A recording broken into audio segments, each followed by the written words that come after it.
It's Sunday morning on CBS, and here again is Charles Kuralt. Time to hear from John Leonard. Good morning, John. Good morning, Charles.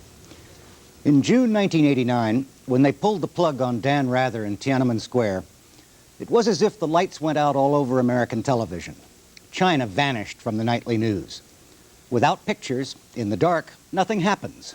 Give or take a nuclear test and the execution of some dissidents. So 2 cheers for Irv Drosnin, the veteran documentarian, who has been producing programs about China for 20 years. He returns from 5 weeks and 3,000 miles in the dark with a frontline special Tuesday night on public television called China After Tiananmen.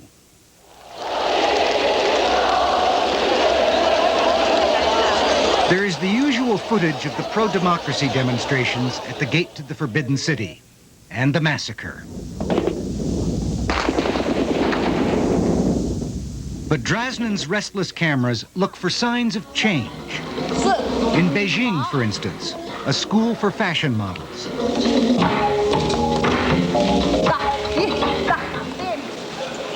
And a Chinese version of Silicon Valley.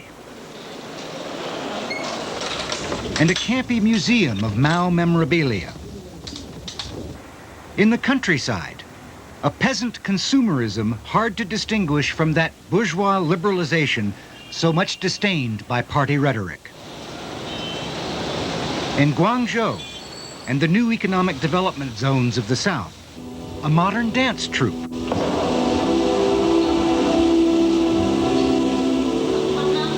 And an institute for training Avon cosmetic salesmen. Not to mention short skirts, soft porn, and deal-making on cellular telephones.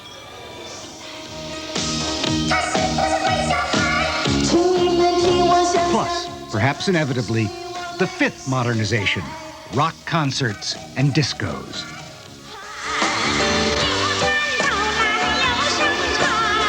Even the People's Liberation Army has entered into the spirit of entrepreneurial capitalism, with joint venture ownership of a 24-hour health club and a luxury hotel. Whereas, inside their walled compounds, the party faithful, the gerontocrats, persist in a bad case of historical denial. Communism will inevitably triumph, and it will triumph throughout the world. History will bear this out. No question about it. I say 2 cheers instead of 3 because I was in China last summer, and what we see on public television Tuesday is once over far too lightly. Though drugs are mentioned, we get no notion of the breakdown of central authority that has permitted the heroin traffickers to operate with impunity along the Burmese border and in Wild West towns like Kunming.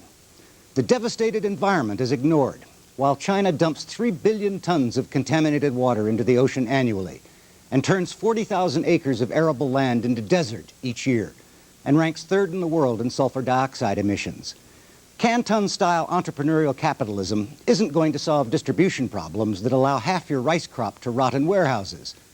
Besides the Red Army, the secret police also own a hotel. Even Deng Xiaoping and his daughters are pushing economic reform these days, which is why they're busy purging the media of hardliners. But none of this, not even disco, has anything to do with democracy. What we see instead is a kind of metastasizing corporate state capitalism that we used to call fascist, greed without freedom. I'm always recommending books when we'd rather watch television or dream about Ross Perot, our Puff the Magic Dragon. But if you really want to know what's going on in China today, or for the last 4,000 years, here are 2 new books to consult. New Ghosts, Old Dreams is an amazing anthology of articles, speeches, and stories smuggled out of China since the crackdown, on subjects that range from the failures of the intelligentsia to Beijing youth gangs to women's liberation. China, A New History is John K. Fairbank's valedictory volume of intelligence and grace. After 50 years of going to and writing about China, Fairbank died last September, holding on just long enough to finish this account of our oldest civilization, from the Stone Age to Tiananmen Massacre. I'm reminded of a story in his memoirs, published a decade ago. At a White House reception for Deng Xiaoping, seated between Shirley MacLaine and Rosalind Carter, Fairbank was asked by Deng, "How old are you?" Fairbank said, 72. Dong said, I am 74. Fairbanks said, but you still have your hair left and I don't. And Dong replied, you have obviously used your brain too much. Well, somebody has to. It seems to me that more of us should be so bald from thinking.